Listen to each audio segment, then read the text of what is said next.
Salam cerdas, Ibu Bapak, saudara-saudara yang saya hormati. Sesi komentar berita kali ini akan membacakan dan mengomentari berita tentang lelang SUN ya, surat utang negara. Saya ambil dari berita yang ditayangkan oleh bisnis.com, judulnya Lelang SUN Perdana 2026.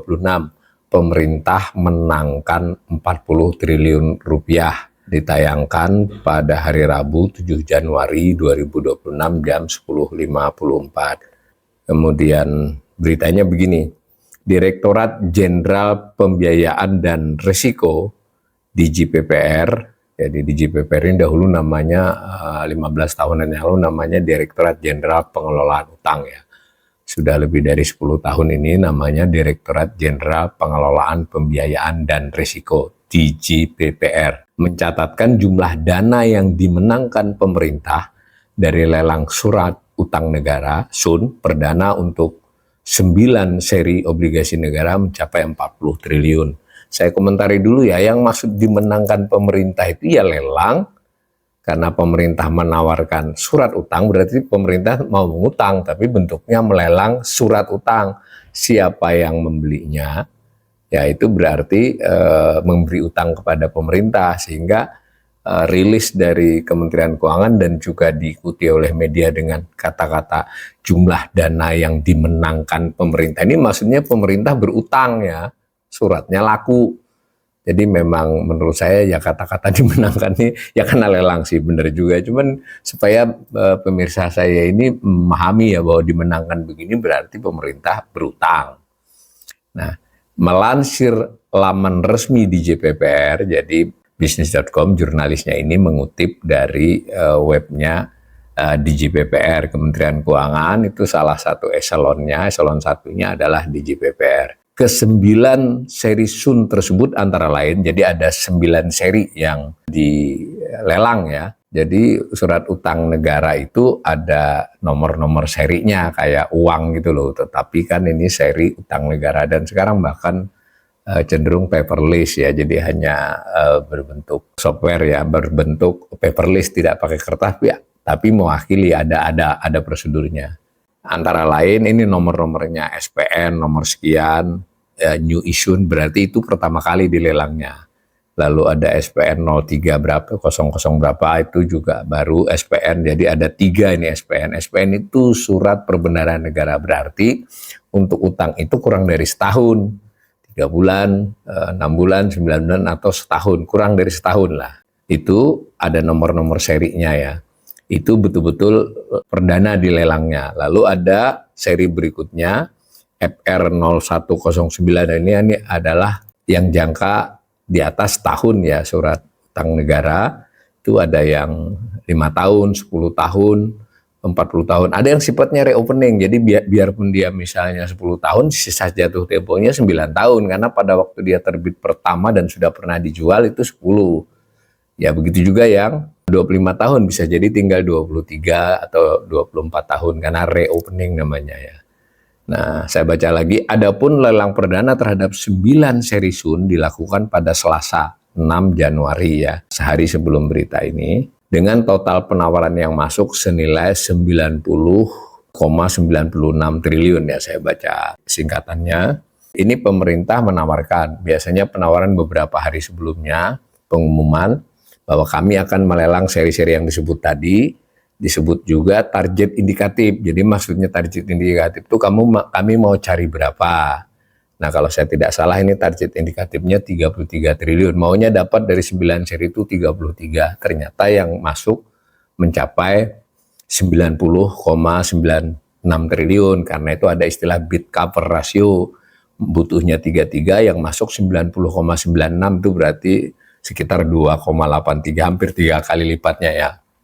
Seri yang paling banyak ditawarkan oleh, ini sebenarnya bukan ditawarkan oleh, ditawar sebetulnya, karena yang menawarkan itu adalah pemerintah. Kami mau menerbitkan, bukan menerbitkan, sudah ini terbitkan, kami mau menjual ini nih, siapa yang mau? Nanti kan lelang sistemnya, nah, yang masuk dalam lelang itulah dari yang tertinggi sampai jumlah tertentu itu yang dimenangkan istilahnya. Tapi sebetulnya maksudnya pemerintah ya udah berutang sama ini aja karena dia memberi syarat yang lebih baik dari penawar yang lain. Itu nilai yang dari SPN, berarti ini yang jangka pendek ya, itu yang masuk sampai 17 triliun, tapi kita belum tahu nanti yang diterima berapa, mungkin hanya 3 atau 2, kita nanti lihat pengumuman resminya. Dalam lelang tersebut menjadi seri dengan rata-rata tertimbang terbesar. Nah, kalau jangka pendek memang yieldnya itu 4,82, 4,5 sampai maksimal ya, wajar kalau yang di atas 6 itu yang 10 tahun ya. Nah, yang biasa disebut-sebut dalam narasi ekonomi itu adalah yang yield benchmarknya yang 10 tahun, yang sekarang di kisaran 6,1, 6,2, sempat mencapai 7 ya. Seri ini juga memiliki maturity date yang paling lama dengan jatuh tempo 7 Januari 2002, berarti setahun kan? Nah, setahun dari terbitkan ini. Ini yang SPN yang setahun atau kurang ya kalau SPN itu. Sementara dari sisi fixed rate ini disebut yang paling diminati adalah yang FR 0,106. Nah, ini menawarkan kupon hingga 7,12%. Nah, tapi lain ya kupon dengan yield ya. Jadi kupon itu kalau tadi yang SPN umumnya diskonto. Diskonto berarti kalau misalnya 1 miliar gitu ya. Ini untuk contoh saja. Atau 100 lah sebut mau. Itu 100 miliar 100. Itu ketika dia didiskonto 5% ya berarti 95 bayarnya si pemenang itu. Jadi kalau kurang dari 5 ya tinggal dihitung ya seperti itu. Jadi diambil di depan bunganya. Dibayar di depan oleh pemerintah sehingga itu nerimanya disifat diskonto. Ada yang jangka di atas setahun itu umumnya ya memang ada kuponnya. Jadi kupon itu adalah bunga yang dibayar tiap tanggal ditentukan di kupon. Bisa 3 bulan, bisa 6 bulan, tergantung umumannya. Rata-rata 3 atau 6 bulan. Itu disebut kuponnya. Misal tadi berapa 7,12 itu 7% misalnya, tetapi kan nanti yieldnya tidak. Kalau dia belinya 100 ya 7%, kalau dia belinya 99, berapa dari harga nanti kan turun dari 7 itu dan seterusnya. Nah, ini berita-berita selanjutnya teknis ya. Ada tingkat imbal hasil produk di level dengan jatuh tempo pada 15 April 2036 dan seterusnya. Nah, ini menyebutkan beberapa informasi tentang seri-seri dari 9 tadi. Nah, saya lewati aja. Nah, berarti total nominal yang dimenangkan dari ke-9 seri tadi 40 triliun ya. Yang masuk tadi saya ulangi 90,96 triliun.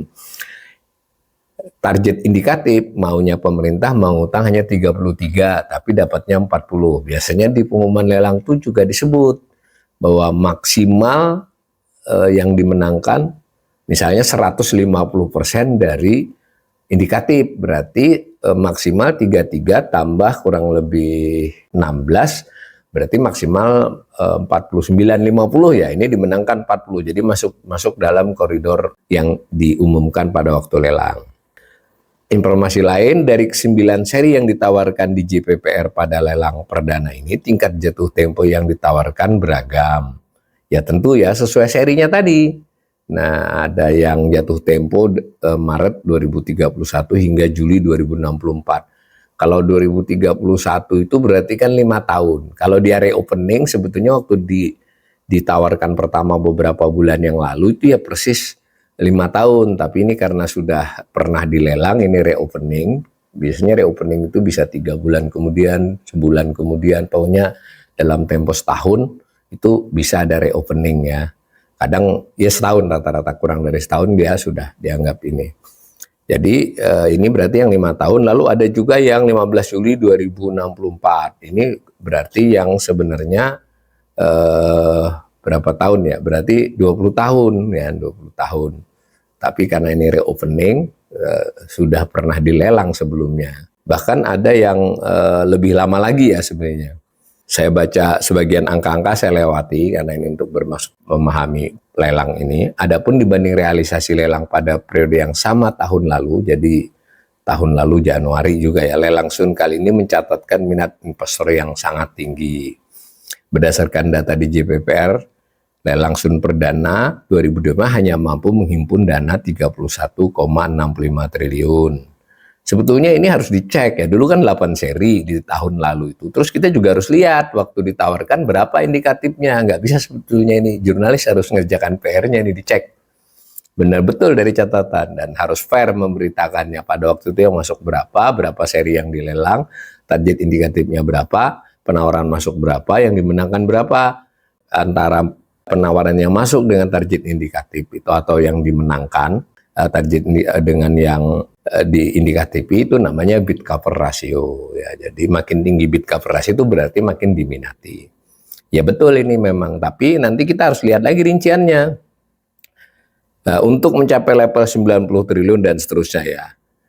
Saya sudah ngecek tadi hasil lelangnya. Jadi lelang yang dimenangkan 40 triliun ini seperempatnya, 23% itu yang jangka pendek. Yang 3/4-nya sekitar lebih sedikit dari 3/4 itu adalah yang jangka panjang. Dan kalau saya lihat yang bid cover ratio untuk yang jangka panjang sebetulnya normal, bahkan beberapa seri rendah. Jadi ini mungkin perlu kajian ya. Tapi dengan demikian pengumuman ini secara daya tarik dan sebagainya sebetulnya netral saja, tidak berarti juga investor tidak tertarik, dan melihat mereka tertarik ke jangka pendek, ini kan berarti kemungkinan fluktuasi pasar utang, surat utang kan ini, itu cukup masih besar di tahun ini, karena mereka belinya yang pendek-pendek yang banyak. Dan yang penting lagi informasi lainnya, ini adalah di mana di bulan Januari ini termasuk pemerintah agresif ya dibandingkan tahun-tahun sebelumnya. Ini kebetulan nih surat utang negara. Nanti tanggal 13 lelang surat berharga negara. Jadi yang syariah. Sebelumnya tanggal 5 itu private placement.